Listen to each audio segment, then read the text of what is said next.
오늘은 60페이지, 교재 60페이지부터 시작을 하겠습니다. 교재를 보면 이 교재가 쉽게 설명이 돼가지고 구태여 설명이 필요 없을 정도인데 그래도 보충 설명을 하는 게 좋을 것 같습니다. 해석을 어떻게 하느냐, 오늘 이거죠. 지금 설교학인데 설교의 방법이 다양하다. 그 방법 중에 설교의 그 내용에 따라서 인물을 설교하냐, 교리를 설교하냐, 윤리를 설교하냐, 또 설교의 그 형식, 예를 들어서 제목 설교냐, 본문 설교냐, 강해 설교냐, 이런 거. 또 설교의 그 목적에 따라서 불신자를, 신자를, 아니면 병을 고치기 위해서 사회를 향한, 이렇게 분류를 다양하게 할 수 있는 거죠. 카테고리가 많다는 거죠. 오늘은 이제 해석을 어떻게 하느냐. 성경을 설교할 때 또 해석을 자기 마음대로 하잖아요. 자기 나름대로 배운 게 있고 들은 게 있고 공부한 게 있기 때문에 설교를 할 때는 어쨌든 성경에 대한 해석이 필요합니다. 물론 설교 시간에 해석을 할 필요는 없어요. 다만 설교를 하기 위해서 성경을 어떻게 해석할 것인가 하는 해석이 필요하죠. 자, 그러다 보니까 어떤 것은 성경을 글자 그대로 해석하는, 글자 그대로 해석하는 거예요. 가라 그러면 가고, 오라 그러면 오고, 먹지 마라 그러면 먹지 말고, 여자는 안 된다 그러면 여자는 안 되는 거고, 이렇게 문자적으로 성경을 해석해 놓고 설교를 하는 사람이 있어요. 그래서 문자적인 해석을 하다 보니까 이제 어떤 일이 생기냐면, 우리가 성찬식을 할 때 또 이렇게 포도주하고 이렇게 빵을 하잖아요. 그게 상징이잖아. 예수님의 피를 상징하고 예수님의 몸을 하는 상징으로 이렇게 보면 되는데, 예수님이 이것이 내 몸이다 그러면서 빵을 들고 이것이 내 몸이다, 잔을 주면서 이것이 내가 너희를 위하여 흘리는 피다, 이렇게 하셨단 말이에요. 글자 그대로 해석해가지고 이 빵이 바로 예수님의 몸이다, 이 잔이 바로 예수님의 피다라고 이렇게 글자 그대로 해석해서 마치 그 빵을 먹을 때는 예수님의 살을 먹는 거와 같은 그런 생각을 하는 것을 교리적으로 화채설이라고 합니다. 화채설. 캐톨릭에서는 그렇게 가르치죠. 왜냐하면 그래서 그 사제 신부가 빵을 들고 포도주를 들고 기도를 딱 끝나면 예수님이 이거 들고 축사하시고 내 몸이다 하고 주었잖아요. 그처럼 신부가 이제 축사를 딱 기도를 하고 하는 순간 이게 눈에 보이는 거는 빵 조각이지만 실제로 예수님 살이라는 거예요. 그 땅에 떨어뜨리면 큰일 나요. 또 이걸 고양이가 먹으면 큰일 나는 거죠. 또 포도주도 이것이 내 피다, 너희를 위한 나의 피다 했기 때문에 축사하고 나면 이 포도주가 진짜 핀 거예요. 한 방울이라도 흘리면 안 된다고. 문자적인 해석을 하다 보면 이런 엄청난 실수를 하는 거죠. 그렇게 해석하는 이제 설교를 할 때가 있겠죠. 또 이제 우화적인 그 해석인데, 그거는 이제 알레고리칼 하는데, 이 본문과 이 본문 자체는 별거 아니야. 근데 그 속에 숨겨지는 것이 따로 있다는 거예요. 그러니까 이거는 일종의 은유, 시적으로 말하면 은유적인 표현인데, 그러니까 이 본문 자체 내용, 그것이 내포하고 있는 진짜 뜻이 뭐냐, 그쪽으로만 계속 가다 보니까 좋은 점도 있지만 또 뭐 이런 실수도 있어요.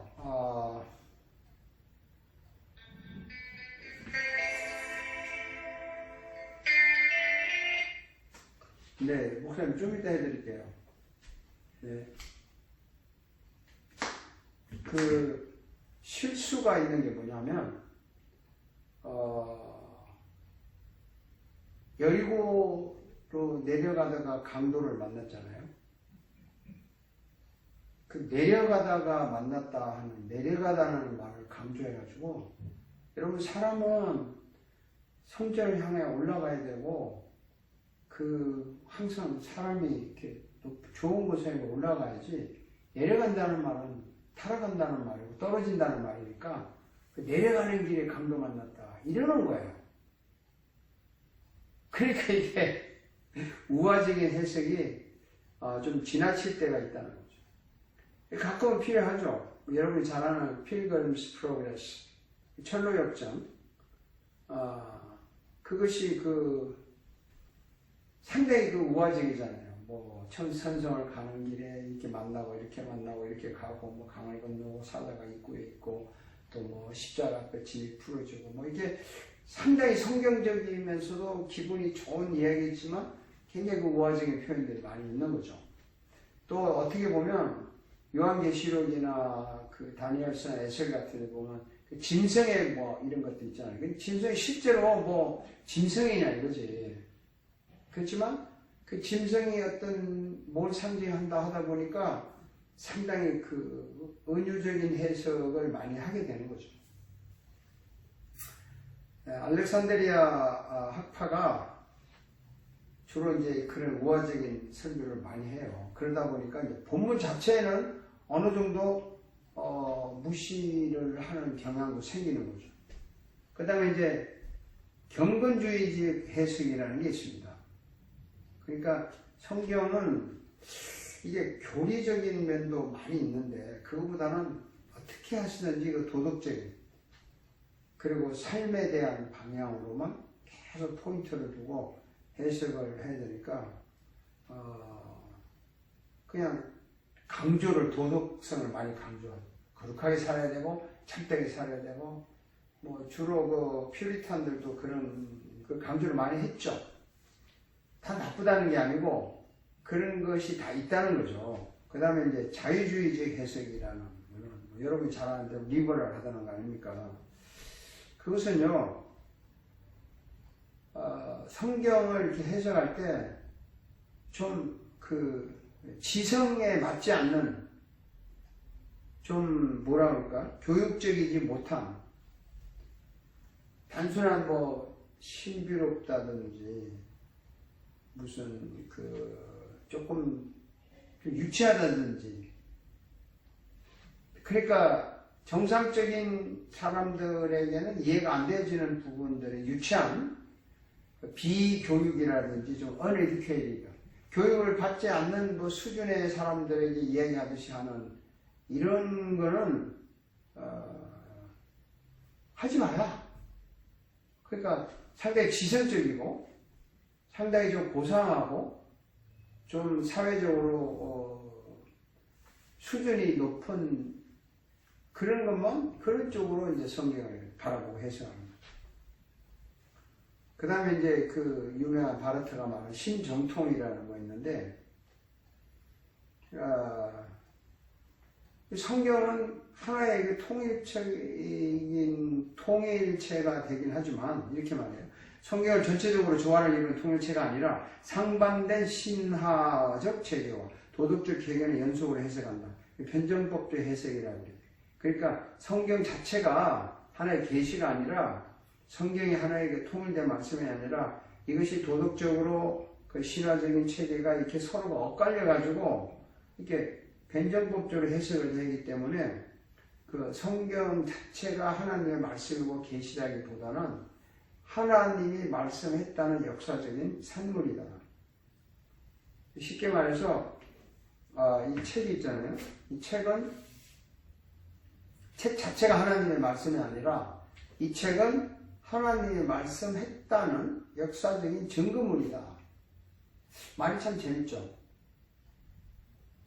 기록된 하나님의 말씀이니까 역사적인 기록된 말씀도 맞죠. 그렇지만 이것 자체는 하나님의 계시가 아니다. 나도 설명하기 힘드네요.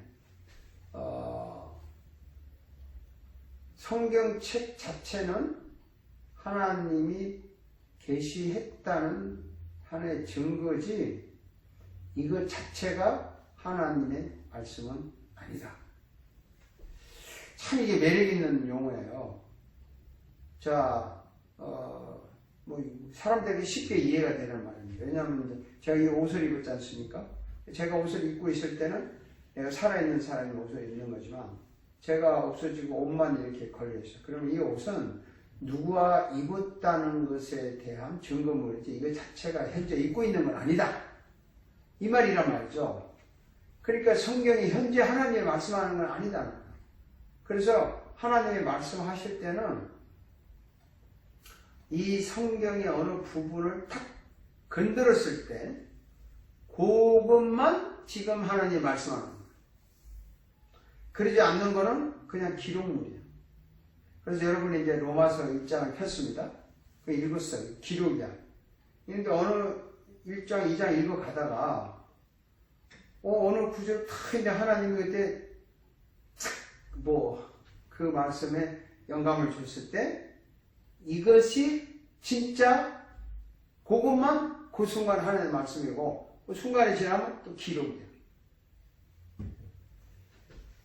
아마 우리가 성경 읽을 때 이런 유혹에 많이 빠져요. 성경을 쭉 읽다가 어느 구절에 마음이 탁 와닿잖아요. 그러면 나에게 감동을 주었다 할 때 아니 와 닿는 것이 전부 다가 와 닿으면 좋겠지만 어느 한 구절이 와서 닿았을 때 기쁘고 즐겁잖아요.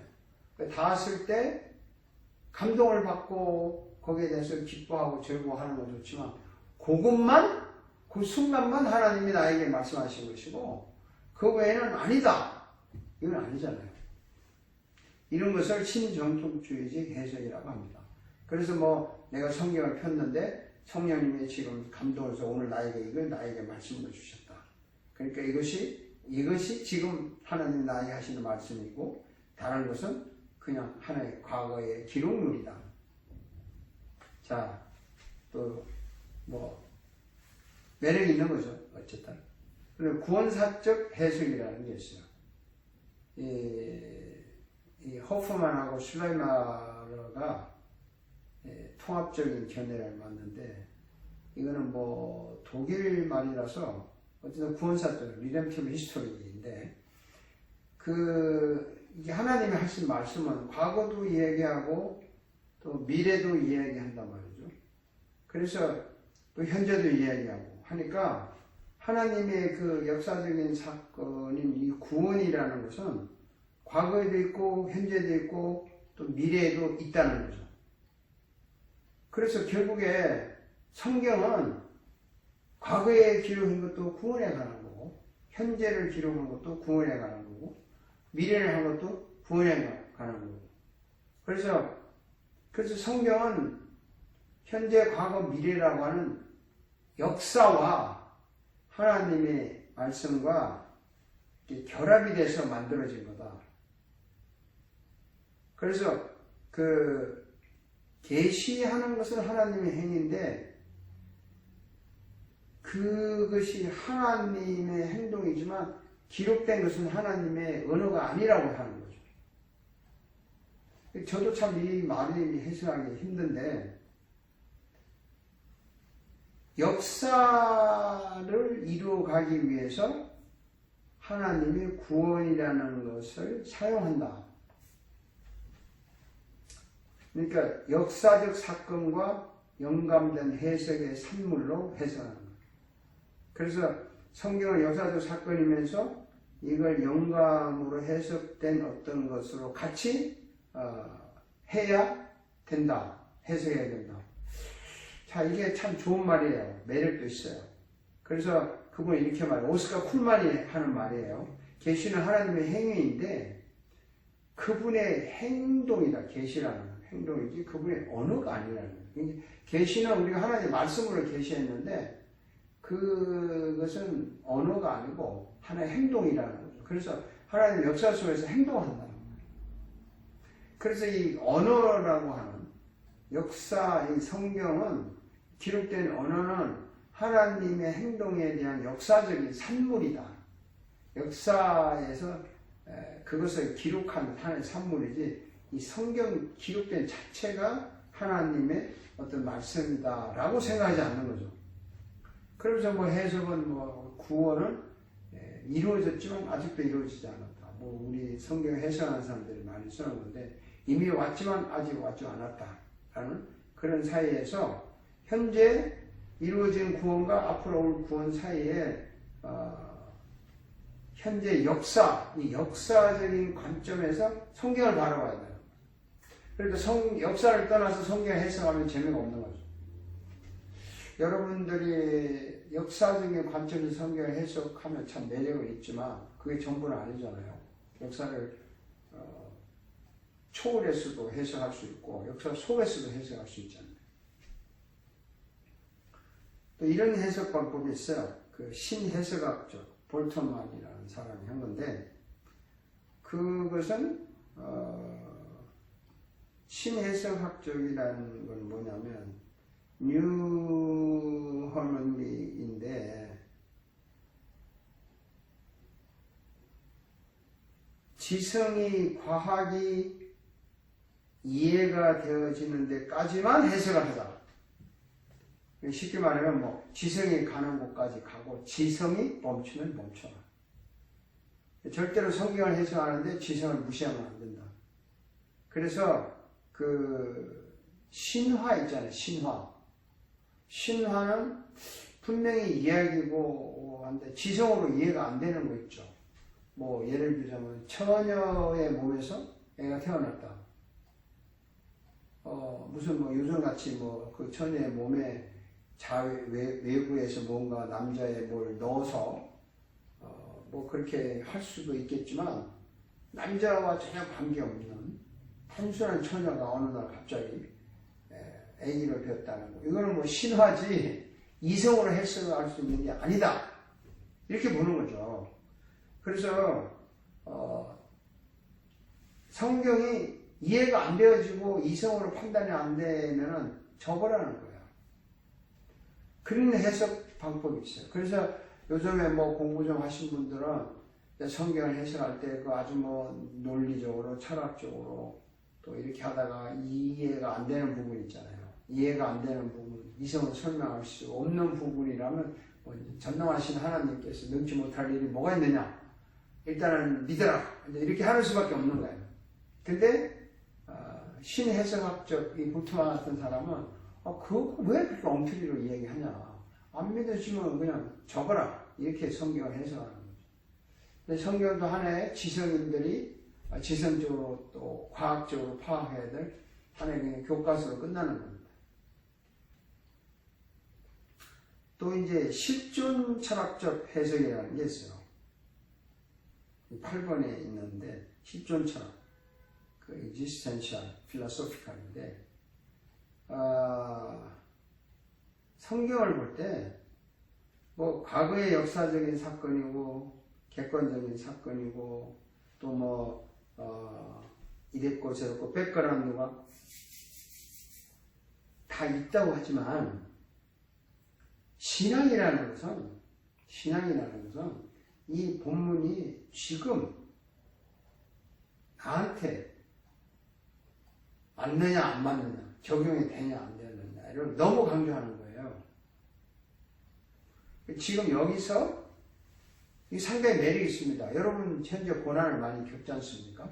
어떤 어려운 일을 겪을 때 미래에 하나님께서 인내하면 고난을 참으면 축복을 한다, 영광을 준다 이런 말 할 수 있어요. 또 욥처럼 뭐 고난을 견디면 성공한다 뭐 이렇게 할 수 있는데 그것보다 더 중요한 거는 지금 이 고난을 이기고 싶고 고난을 물리치고 싶잖아요. 그리고 지금 이 문제를 해결하고 싶잖아요. 그래서 지금이 중요하다는 거죠. 그래서 신앙은 지금 하나님 앞에서 이 문제를 해결하고 이럴 수록 극복해야 된다. 항상 이 여기에 포인트를 두고 성경을 보자는 거죠.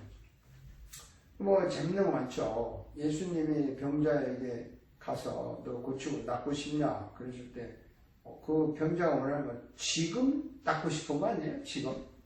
근데 예수님이 야 용기를 가져라. 먼 훗날 너는 언젠가 나을 것이다. 그때까지 참고 기다리라. 그 병자한테 실감이 나겠습니까? 여러분 어려운 일을 겪을 때 언젠가는 주님이 함께 하신다. 반드시 승리한다. 지금 참고 견뎌라. 참고 견뎌야지 뭐 어떡하겠어요. 그래서 인내하고 참고 주여 그날까지 믿습니다. 저도 별로 실감이 안 나요. 이런 거. 우리가 원하는 건 아니 지금 이 문제를 해결해 달라. 지금 해결이 안 되면 어쩌자는 거냐. 이게 사실 중요한 거거든요. 이게 실존 철학적 해석도 매력이 있습니다. 또 이제 스토리텔링 해석이 있어요. 사람들이 참 좋아하죠. 그 내러티브식이죠.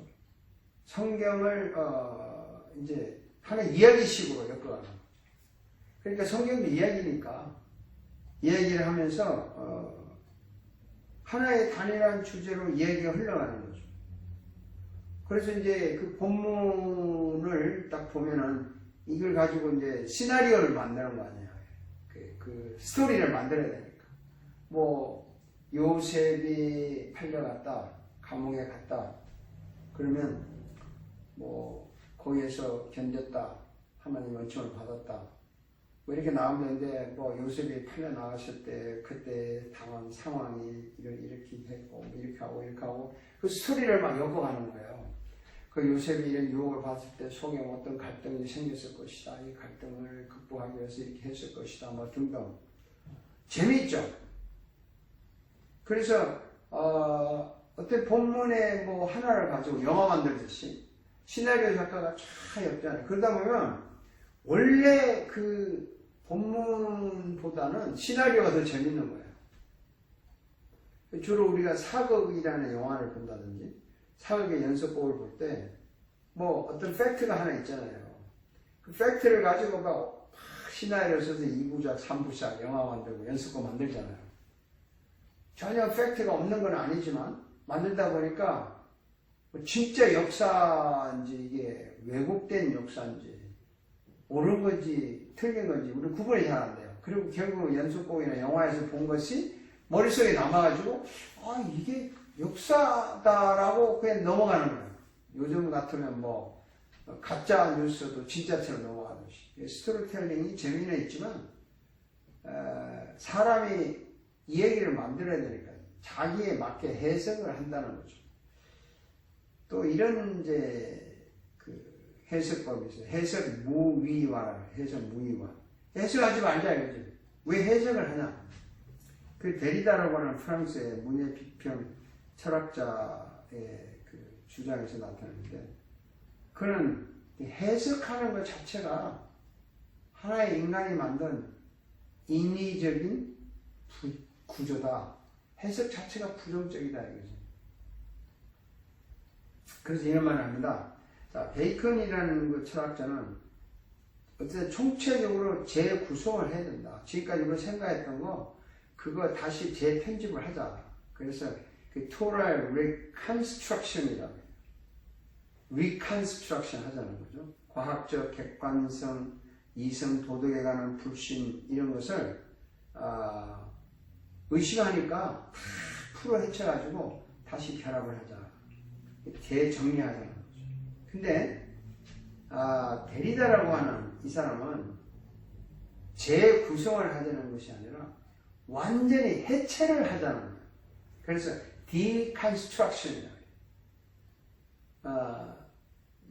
이 베이컨은 reconstruction인데 이 페이지 61페이지에 있어요. 데리다는 deconstruction. 그래가지고 이제 짐이 이렇게 쌓여 있잖아요. 이 짐을 다시 정리를 해보자. 이렇게 정리를 하자는 말도 맞지만 일단 정리하자는 말하고 하지 말고 하나씩 딱 풀어놓고 그 하나 자체를 다 분석을 해보자 하는 거하고 다르죠. 여러분 여기 책상에 의자가 이렇게 많이 있는데 여기 다시 정리하자 그러면 그냥 지금 3개씩 나왔다, 4개씩 나왔다 이렇게 정리를 하면 돼요. 정리할 수 있어요. 그런데 해체하자는 말은 왜 꼭 이런 식으로 바라봐야 돼? 꼭 이쪽에 뭐 3개 놓고 이쪽에 3개 놓고 뭐 꼭 이렇게 해야 돼? 그러지 말고 이걸 돌려놓을 수도 있고 이렇게 놓을 수도 있고 어쨌든 하나씩 다 해체를 해본 결과 또 그걸 파괴하고 하는 건 달라요. 그래서 이제 하나씩 다 분석하는 거죠. 이 의자 자체가 여기에 있어서 마땅하고 여기에 어울리는 거죠. 그래서 인위적으로 만드는 것을 다 해체하고 나면 뭐가 남느냐. 자, 우리가 이런 거 있잖아요. 부부다. 그럼 우리가 이미 그 컨셉 있잖아요. 부부라는 컨셉에 뭐 이렇게 서로가 책임감 있고 뭐 해야 되고 이런 게 있잖아요. 근데 남편의 입장에서 부인의 입장에서 이렇게 생각할 수 있고 저렇게 생각할 수 있어요. 그런데 남편의 개성이 있고 부인의 개성이 있으니까 그 개성을 서로 살려주자 뭐 이런 거 많이 있잖아요. 또 서로 이해하자 양보하자 뭐 이런 거 있잖아요. 근데 데리다는 이 무위화, undoing이라고 해요. undoing. 그 deconstruction 뭐냐면 개성이 중요한 게 아니고 너 약점이 문제가 아니고 너와 나 사이에 이 관계가 이렇게 좋으면 그게 좋은 거고 관계가 깨지면 그 개성이 아무리 좋은데 나한테 무슨 의미가 있느냐. 그래서 관계를 중요시 하는 거예요. 쉽게 말하면 여러분 책을 읽을 때 책이 굉장히 수준 높은 책인데 그 수준 높은 책이지만 그것이 어떻게 전달을 할 때 이 대상이 뭐 애들한테 전달하는 거냐 어른한테 하는 거냐 어떻게 전달하느냐 그 다음에 그 전달할 때 그 과정이 뭐 서론 본론 이런 거 밟아서 하느냐 아니면 막바로 결론적으로 가느냐 이 굉장히 어려운 용어인데요. 이제 그 문학 비평가들이니까 책을 가지고 이야기를 하는 겁니다. 우리가 책을 읽잖아요. 책을 읽을 때 책의 사상이 중요하냐 아니면 이 책이 전달하는 표현 방법이 중요하냐 그래서 이 표현에서 저자가 글이라는 걸 통해서 독자에게 전달하잖아요. 근데 이 전달할 때 뭐 감동적인 문학적인 작품을 뭐 눈물을 써서 전달하는 게 있고 날카롭게 비판해서 전달하는 게 있고 그 책을 쓰는 사람들이 전달하는 방법이 뭐 시적으로 할 수도 있고 수필적으로 할 수 있고 소설할 수 있고 뭐 논문식으로 할 수 있고 다양하잖아요. 어떤 식으로 쓰느냐.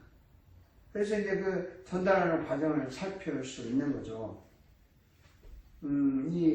제가 해체론에 대해서 왜 중요하냐면 지금 많은 사람들의 사고 방식이 일단은 모든 것을 풀어놓고 보자고 하는 그런 수준에까지 갔다는 겁니다. 그래서 우리가 뭐 이렇게 말하는 거죠. 여러분들이 말하는 하나의 단어가 있어요. 단어가 있을 때 옛날에는 그 단어를 보면 어르신이다 이렇게 썼잖아요. 나이 드신 분 어르신이다 이렇게 말하면 우리는 나이가 많으시고 아주 묵직한 어르신. 근데 세월이 흘러가지고 어르신? 요즘은 이제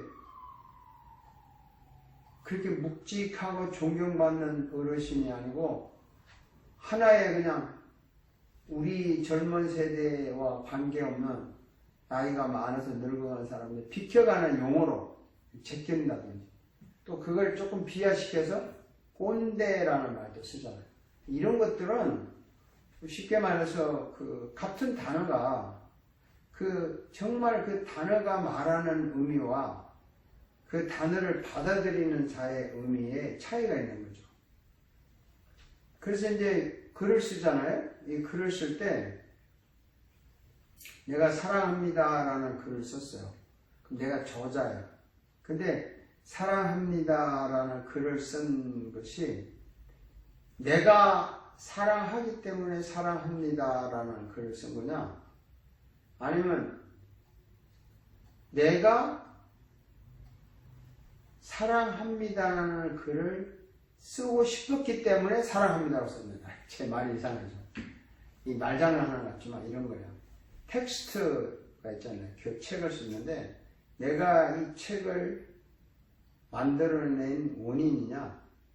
결국에 이 책을 써놓고 이 결과가 나냐? 자, 내가 이 책을 썼어요. 그래서 내가 막 사랑합니다, 소설을 썼고 뭐 좋아합니다 썼어요. 내가 썼는데 쓴 다음에 이 책 자체에 쓰고 난 후에 내가 저자냐? 이게 책이 만들어지기 전에 내가 막 했을 때가 저자냐? 이런 말이죠.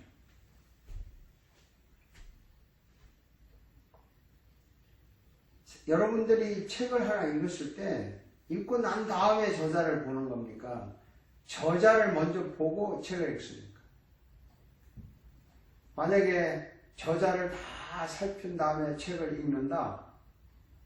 뭐 책을 쓸 때 저자가 자기 소개를 해요. 대강 프로필을.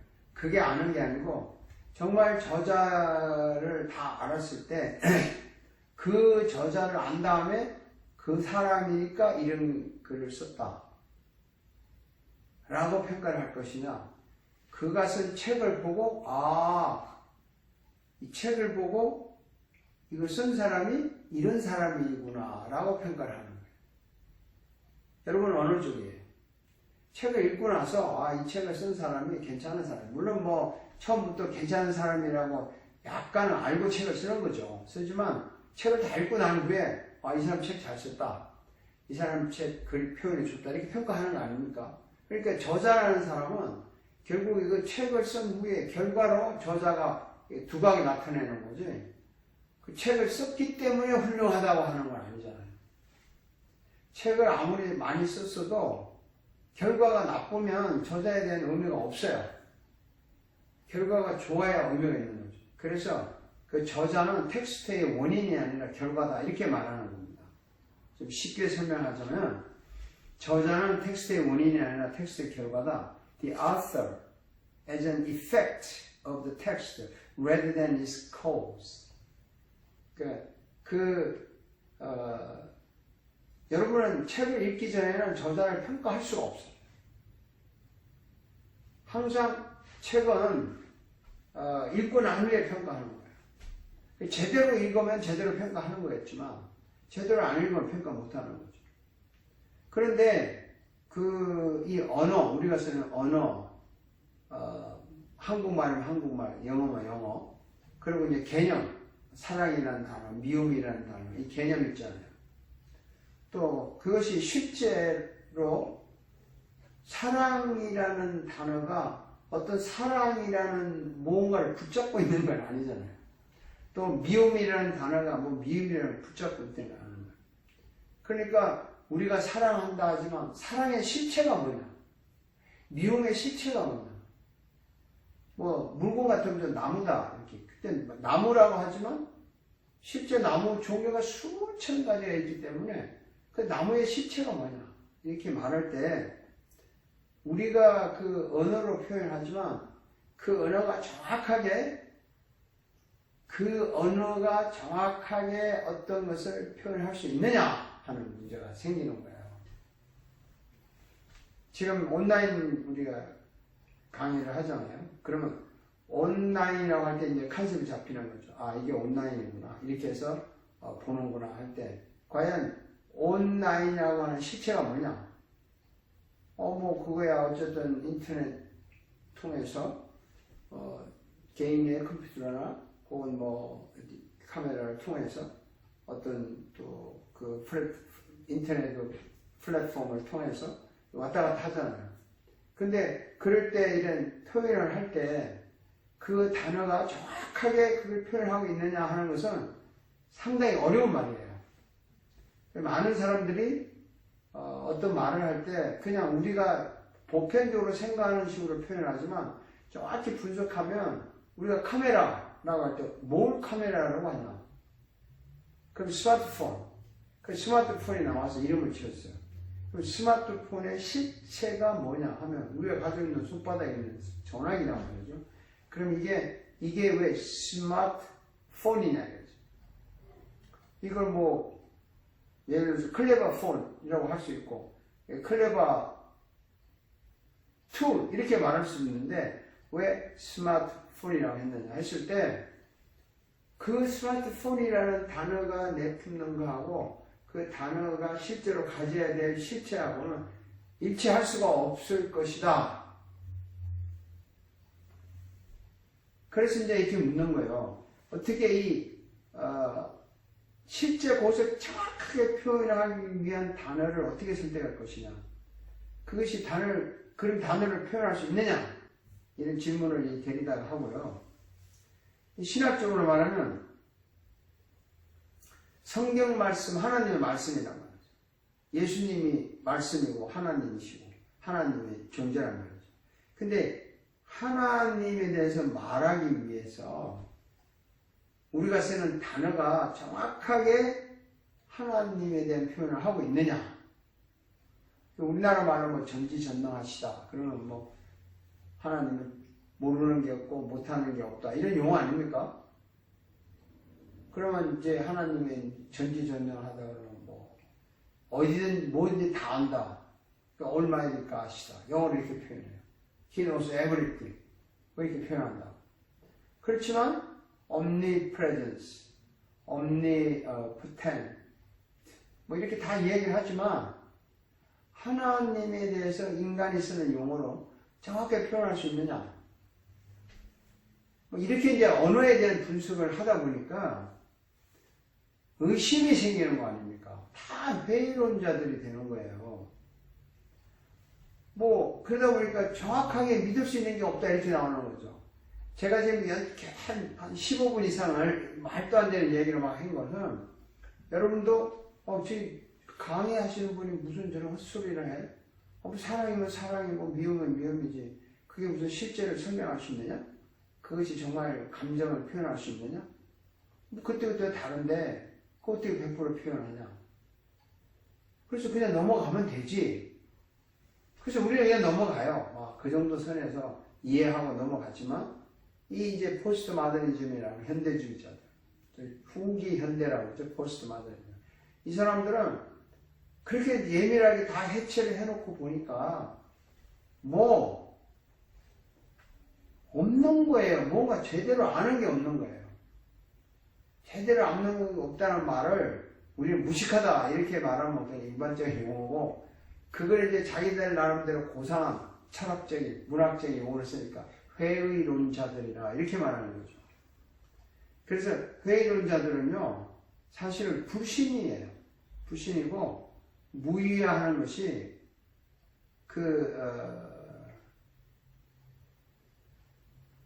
우리가 생각하고 있는 이 단어들이 과연 맞게 표현한 단어냐 분석을 하다 보니까 어디까지 갔느냐 모든 것이 믿을 수 없으니까 여러분들이 그 믿는 성경 하나님의 말씀 신의 존재도 우리가 어떻게 아느냐 그리고 성경이 이게 기록된 이 말씀이라고 하는데 이게 하나님이 이 표현한 단어라고 하는 성경이 과연 이게 하나님의 적절한 표현이냐 그리고 우리가 이거를 어떻게 해석하냐 할 수 없지 않느냐라는 회의론이 온 거죠. 그래서 포스트 마더니즘 사람들은 이제 특징이 뭐냐면 모든 것은 믿을 수 없다. 그러니까 내가 그때그때 그냥 생각하는 대로 가는 수밖에 없다라는 것이 이제 포스트 마더니즘의 특징이에요. 그러니까 객관적인 어떤 거는 저는 인정하지 않는 거죠. 내가 현재 그냥 그렇게 생각하면 가는 거예요. 이게 틀릴 수 있으면 또 틀린 거예요. 이게 맞다고 우길 필요 없어요. 또 내일 가서 다르면 또 다른 거예요. 그래서 뭐 그렇게 가자 하다 보니까 이제 크게 보면은 보편적으로 보면은 이 세상에 절대적인 진리도 없고 객관적인 주장도 없다. 이제 사회학적으로 보면 개인주의가 되는 거죠.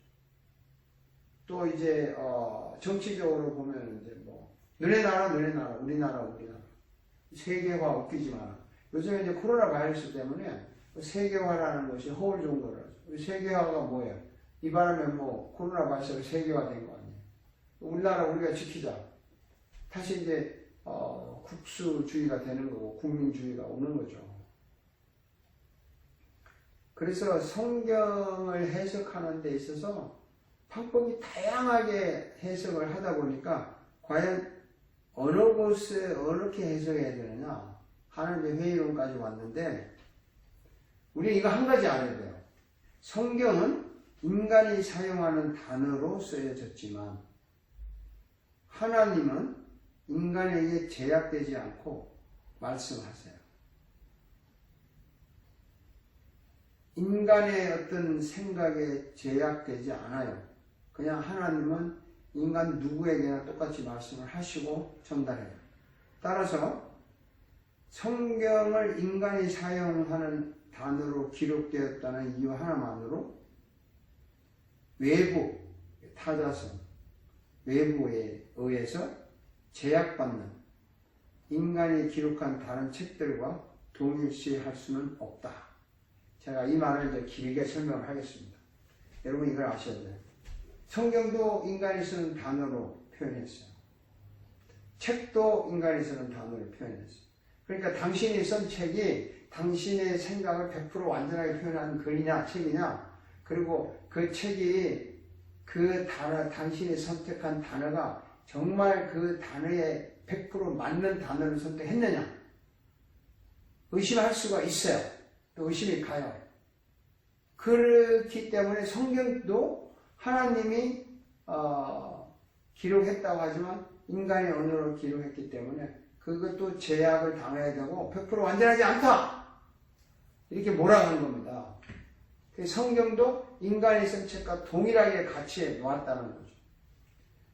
이것이 오늘날 기독교나 설교하는 사람들에게도 자기도 모르는 사이에 퍼져 있어요.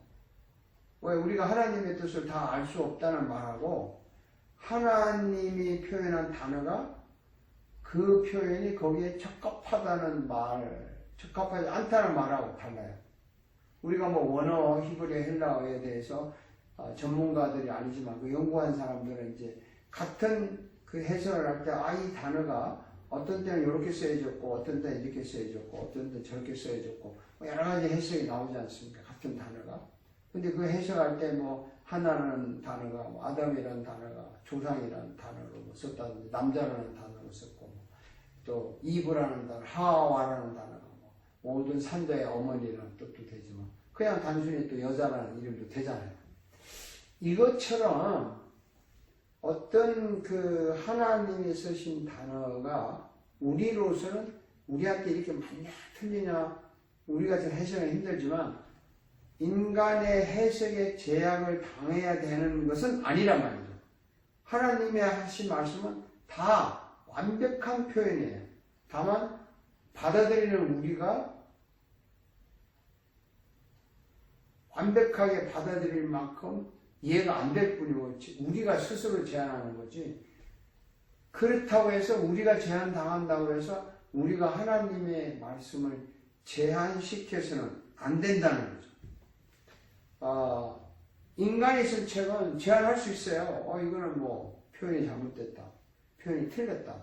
적절한 단어가 아니다. 왜 그때 그 단어를 썼느냐.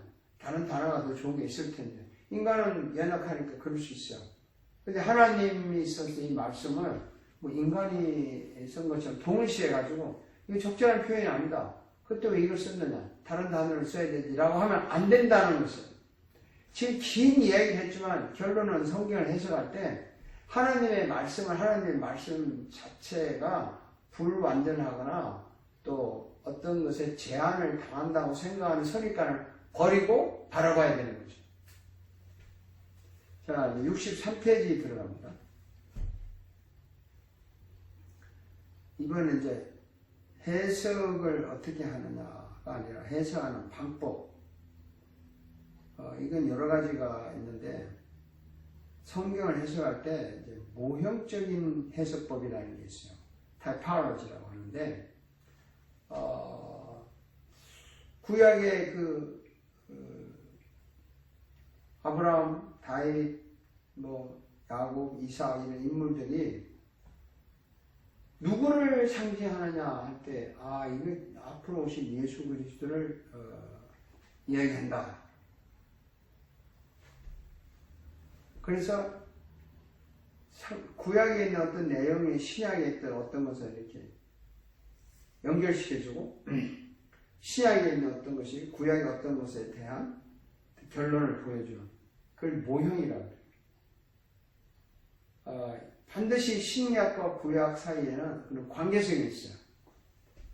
뭐 좋은 예로 구약에서 이제 처녀가 잉태하여 아들을 낳는다. 여자가 잉태하여 아들을 낳는다. 뭐 임마누엘이라 하라. 그런데 신약에 보니까 처녀가 마리아예요. 그리고 아들을 낳은 것이 예수 그리스도예요. 그러면 그 여자 처녀가 마리아에 대한 모형이 되는 거죠. 또 이제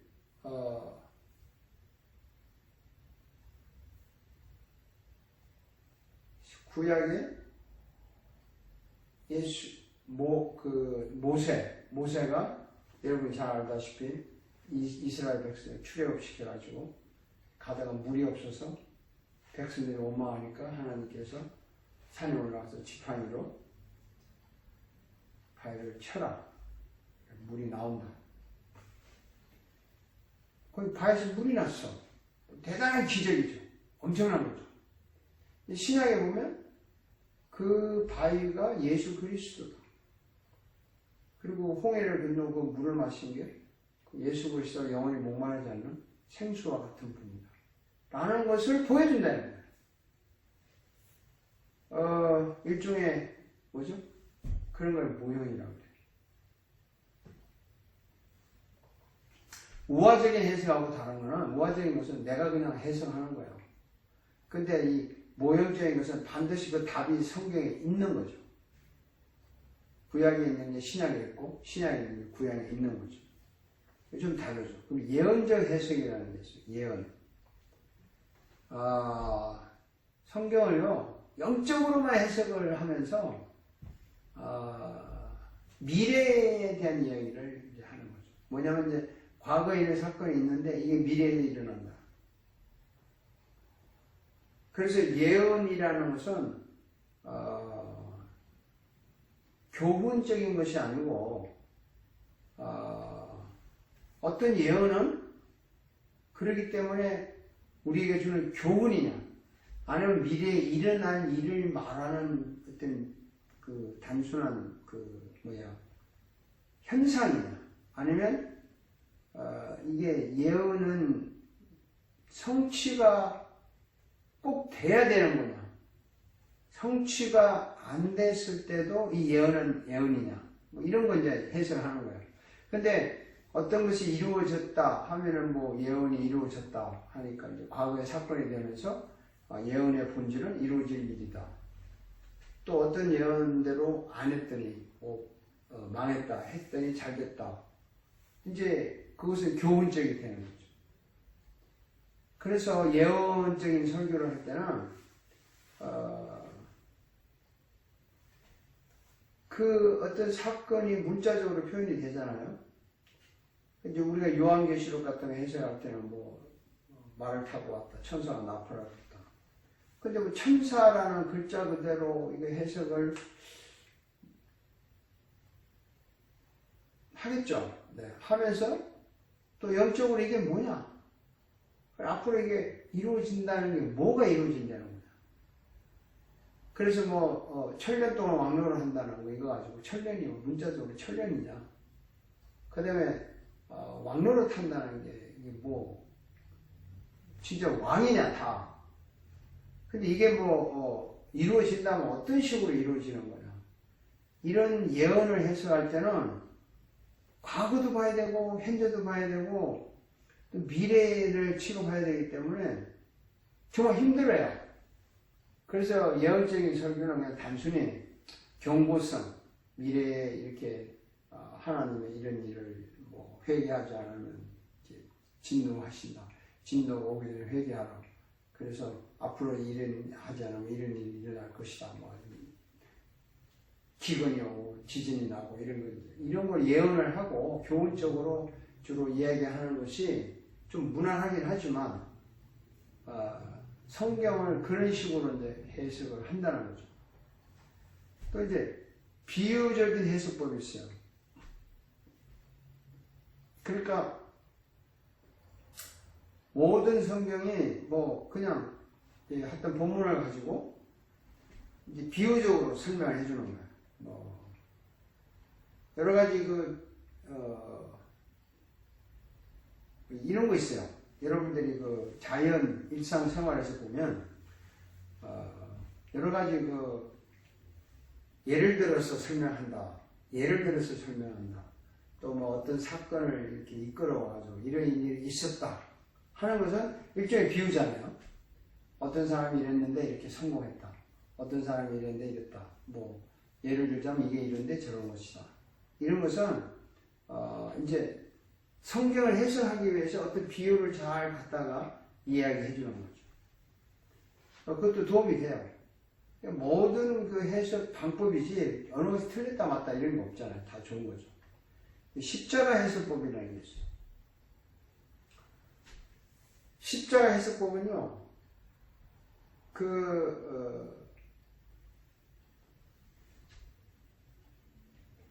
모든 것이 십자가 때문에 이루어졌다 하는 거죠. 예수가 죽으시고 부활하셔서 우리를 완전히 구원을 하셨기 때문에 이제는 우리가 그 고난을 당하시고 영광을 누리신 이 예수님이 우리에게 고난도 요구하시고 또 주실 영광도 요구하시죠. 그래서 지금 당하는 고난도 예수님이 당한 고난으로 우리가 당하는 영광이나 유명한 것도 예수님이 당하는 영광으로 그래서 그 일을 이루는데 핵심이 십자가가 있다는 거죠. 잘 알고 있지만 십자가 때문에 고난이 이루어지고 십자가 때문에 영광이 이루어지고 십자가 때문에 구원이 이루어지고 십자가 때 용서해주고 그래서 이제 성경 본문을 볼 때 이제 십자가를 중심으로 이제 이렇게 해석을 한다. 뭐 이렇게 생각할 수 있어요. 이렇게 이제 다양한 설교 방법들을 소개를 했는데 이거는 뭐 방법이니까 어느 것이 옳다 틀렸다 할 수는 없어요. 이사에서 소개한 설교의 다양한 방법들을 통해서 지금까지 많은 설교자들은 다양한 설교의 형태를 시행했음을 알 수가 있어요. 그러니까 뭐 인류 역사상 수많은 설교가 있는데 그 사람들 형태가 뭐 십자가, 비유, 예언, 모형적 혹은 뭐 파괴적, 신신학적, 뭐 실존천학적, 경건주의적, 문자적, 뭐 제목설교, 본문설교, 윤리설교, 도덕설교 뭐 방법이 다양합니다. 그래서 어느 것이 옳다 틀렸다 이렇게 말할 수 없어요. 어떤 형태의 어떤 방법의 설교를 하든 어느 것이 좋다, 어느 것이 덜 좋다라고 평가할 수 없습니다. 자기 나름대로 최선이라고 생각하는 형태를 가지고 설교를 하면 돼요. 결론은 그겁니다. 이건 내가 지식적으로 제가 이제 소개를 한 건데, 근데 재밌는 게 하나 있어요. 여러분 잘 아는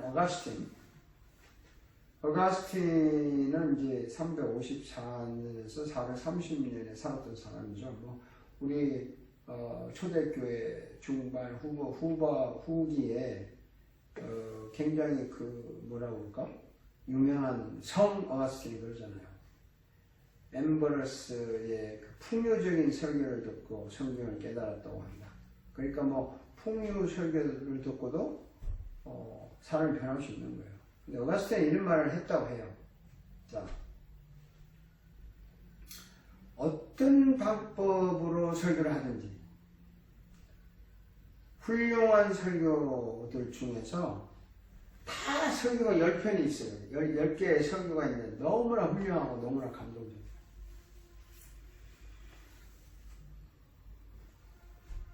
거기에서 하나를, 가장 좋은 거 하나를 선택하라면 어떻게 기준을 할 것이냐. 이 제안을 하나 해줬어요. 수많은 좋은 설교가 있는데 그 중에 가장 좋은 설교를 하나를 선택하라면 어떤 걸 설교할 거냐, 선택할 거냐, 그 기준이 뭐냐? 그것은 이렇게 말했어요.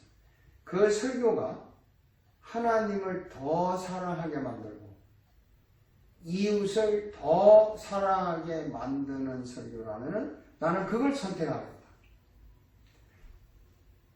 뭐 여기 설교 방법이 내가 한 수십 가지 소개했잖아요. 그들 중에 뭐 제목 설교를 하든 강의 설교를 하든 본문 설교를 하든 뭘 하든지 간에 그 설교를 듣고 하나님을 더 사랑하고 싶고 그 설교를 듣고 이웃을 더 사랑하고 싶은 설교라면 그게 좋은 설교다. 여러분 어떻게 생각하세요? 좀 공감이 갑니까? 저도 그 점을 좀 공감하고 싶어요. 솔직히 말해서 손해볼 거 없죠. 자, 이런 모든 설교의 방법과 형태를 사용하면서 제가 이 설교와 강의를 하는 것은 이런 보편적인 것을 설교하려고 하는 것이 아니라 정말 제대로 된 설교하는 방법을 알려주고 싶어서 이렇게 한 거예요. 그래서 제가 이 책을 쓴 이유는 설교를 제가 연구하면서 진짜 어떤 설교가 가장 하나님을 더 사랑하고 이웃을 더 사랑하게 되는가, 아니면 어떤 설교가 정말 사람을 변화시키는가 라는 그 설교의 어떤 방법이라고 할까요? 형태를 연구하다 보니까 예수 그리스도가 사용한 설교의 패턴이 있더라고요. 이거는 상당히 전문적인 건데 예수 그리스도 사용한 설교의 패턴이 있는데 그 패턴이 어떤 거냐면 예수님이 이런 식으로 설교를 했다는 거죠. 그래서 이런 식으로 했다는 것을 우리가 한번 현실적으로 다 아는 거지만 한번 약간은 정리를 해서 시도를 해보자는 겁니다. 시도를 해보자고 해서 제가 이 설교 교재를 만들고 강의를 하기 시작한 겁니다. 그러니까 설교하고 싶은 사람들은 굉장히 열정적이고 관심이 있겠지만 뭐 설교를 하고 싶은 사람이 아니면 그냥 이제 그렇게 하는 거구나라고 들을 수밖에 없어요. 책 교재 64페이지에 예수 그리스도의 설교 패턴이라고 하는 것을 잠깐 언급을 했는데 이게 역사적으로 지금 많은 설교 형태를 설명했잖아요. 복잡하게 하기도 하고 간단하게 하기도 했지만 이 모든 것을 다 축약해서 예수님이 했던 진짜 방법이 어떤 것일까 라는 것을 여러분들에게 알려주려고 합니다. 그래서 이제 페이지 65페이지에 보면 이 교재 이제 2부에 드러나는 거죠. 예수님의 설교 방식 개발을 이제 알려 드리는 거죠. 그 예수님은요, 3년 동안 공적인 삶을 사셨어요. 뭐 33살쯤 돌아가셨다. 30살 때까지는 그냥 사적인 삶을 사시다가 30살 때부터 33세까지 뭐 하셨다. 이런 이제 역사적인 어떤 자료죠. 근데 그 3년 동안에 예수님이 뭐 별거 다 하셨어요. 탄생, 고난, 죽음, 부활, 승천 뭐 다 했죠. 또 뭐 3년 동안에 뭐 설교, 병 고치고 뭐 사역하고 기적행하고 뭐 갈릴리 갔다가 뭐 사마리아 갔다가 유대 갔다가 예루살렘 갔다가 뭐 또 성전 청소했다가 제사장 되고 논쟁했다가 하여간 뭐 3년 동안에 그 한 것이 얼마나 많으냐면 요한복음에 보면 뭐 이 세상을 도서관으로 만들어도 다 넘을 수 없을 만큼 귀한 것이 많다. 뭐 그렇게 했어요.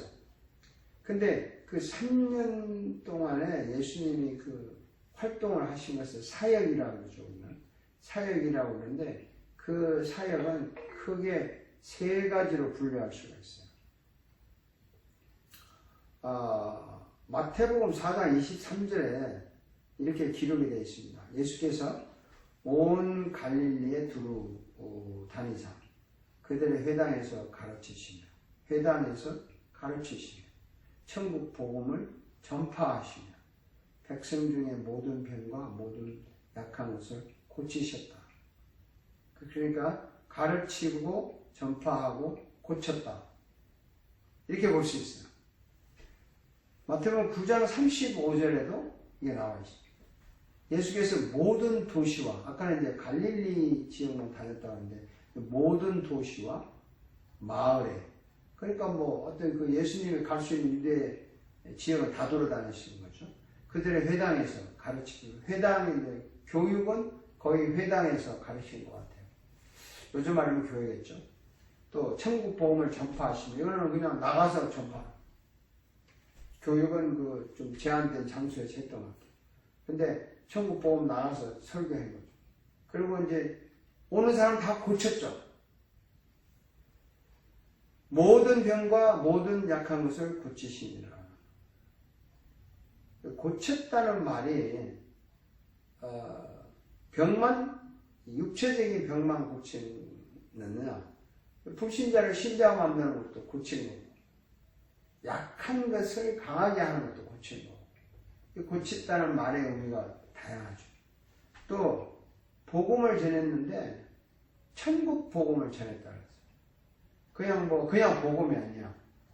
천국에 관한 이야기. 사람이 천국에 가는 이야기, 천국이 나한테 오는 이야기, 천국으로 인도하는 이야기. 하여튼 그게 복음이에요. 천국에 관한 거 아니면 이 세상의 세미나, 교육, 똑같은 거죠. 똑같은 의미겠죠. 그 다음에 이제, 가르쳤다는 말은 일종의 이제 교육이겠죠. 교육이고, 해석이고, 요즘 말하면 세미나도 하고, 강의도 하고, 이런 거겠죠. 그러니까 예수님이요, 강의도 하고, 세미나도 하고, 또 천국 복음에 대한 설교, 그게 설교죠. 천국의 이야기니까. 그 다음에 사람들의 약한 것을, 병을 이제 고치고, 요즘 말하면 상담이죠. 고치고, 치료하고, 회복하고. 이런 사역을 3년 동안 하셨다는 겁니다.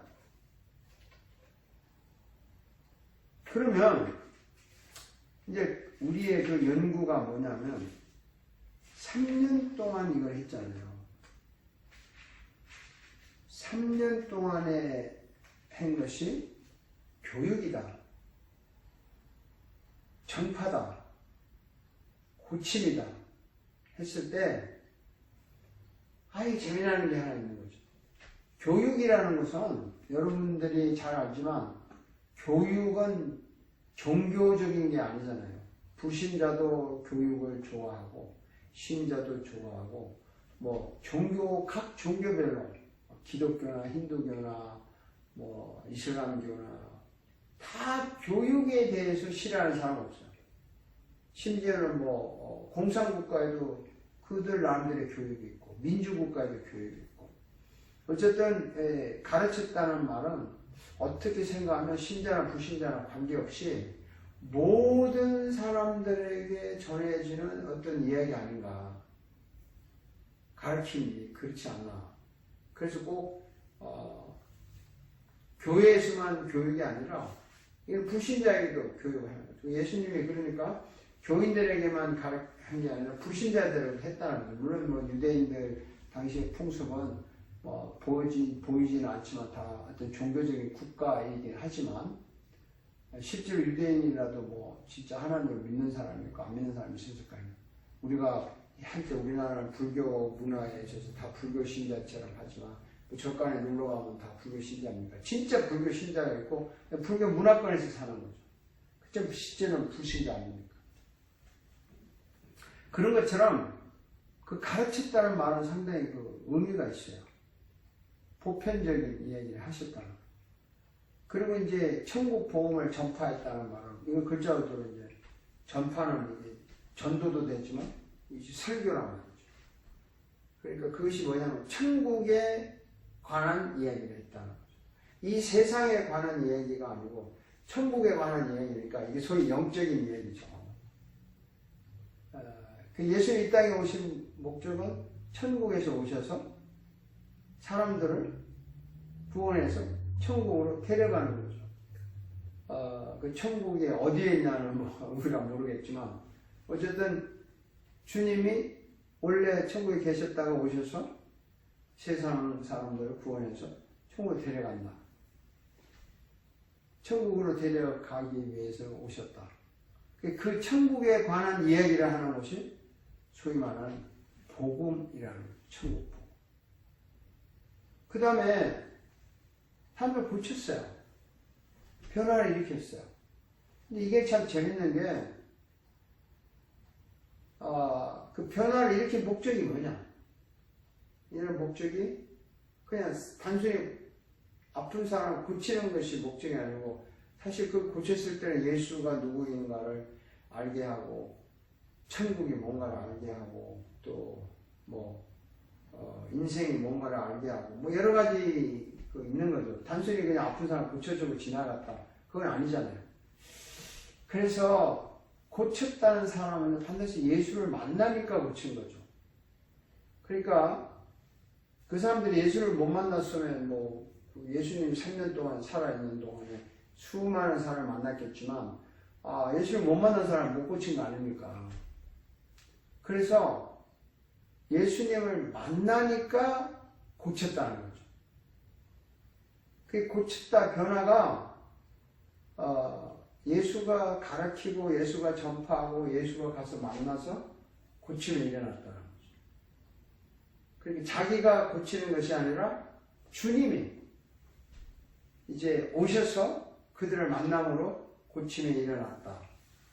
이 세 가지가 가르쳤다, 전파했다, 고쳤다. 이 세 가지 예수님이 3년 동안에 하신 사역의 총체고 중요한 카테고리라는 거죠. 그럼 이제 이 세 가지 사역이 예수님 때부터 지금까지 계속 교회에서 또 혹은 선교 역사에서 또 전도 방법으로 사용이 되고 있어요. 어떤 때는 전도할 때 고치는 역사가 일어나고 사람이 변화되고, 어떤 때는 또 설교를 해야 되고, 어떤 때는 훈계도 해야 되고, 이런 게 일어나지 않습니까? 그래서 이 세 가지를 설교할 때 한번 써먹을 수 있지 않나, 이렇게 생각하는 거예요. 그래서 이제 68페이지 보면 이 세 가지의 특수한 양식을 그리스도가 이 세상을 다스리는 하나의 방법이죠. 통치하실 때 가르치기도 하고 전파하기도 하고 고치기도 하고. 그래서 예수님은 도덕적인 면, 교육적인 면, 일상생활에 모든 것을 다 간섭을 하신 거예요. 가르쳤다는 거. 또 전파했다는 말은 예수님 자신이 복음이에요. 내가 천국에서 왔고 나를 만나야 구원이 일어나고 나와 함께 천국 간다. 그래서 예수님이 가는 곳에 천국에 가는 거죠. 예수님 천국이 너희 안에 있다는 말은 예수님과 함께 있을 때 천국이 있다는 말입니다. 그런데 고쳤다는 것은 실제로 예수님을 만나니까 저절로 고쳐진 거 아니에요? 예수님 만난 사람들이 내가 의지적으로 고쳐야 되겠다, 내가 고침을 거절해야 되겠다, 이런 건 아닌 것 같아요. 예수님 만나면 그냥 어쨌든 간에 뭔가 일어나요. 좋게 말하면 좋게 변화가 일어나고, 서기관들을 바르신다 더 악하게 변하는 거죠. 어쨌든 변화가 일어나는 거죠. 이런 일이 일어났단 말이죠. 그래서 저는 이제 물론 공부를 그렇게 했지만 이 세 가지의 특수한 형태를 이제 순서대로 teaching, preaching, healing, 가르치고 전파하고 고치고, 이 순서대로 연결을 해가지고 한 편의 설교를 이렇게 만들면 어떨까, 그렇게 생각한 거죠. 그래서 이제 지금 다음 시간부터는요, 설교를 이론적으로 설명하는 것이 아니라 프랙티컬하게 해야 되니까, 여러분 온라인 강의에 들으시는 분들은 볼펜을 놓고 프랙티컬하게 연습을 해야 될 것 같은데 어떻게 할지 모르겠어요.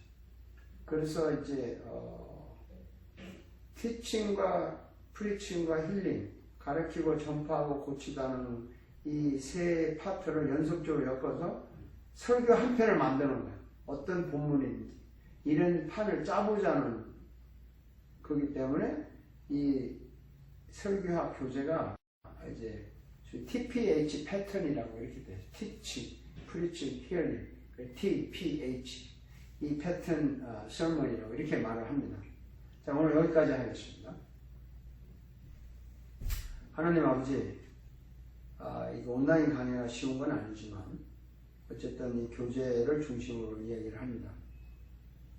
많은 분들이 설교가 이렇게 하는 거구나, 이런 설교가 있구나, 이렇게 많이 깨달음이 왔으면 좋겠습니다. 어려운 가운데서도 코로나 바이러스로 인한 피해가 없어지게 하시고, 오히려 이것 때문에 또 하나님과 개인적으로 가까워지고 삶의 개인적인 영적인 또 풍요로움을 느끼게 하여 주옵소서. 예수님의 이름으로 기도하옵니다. 아멘.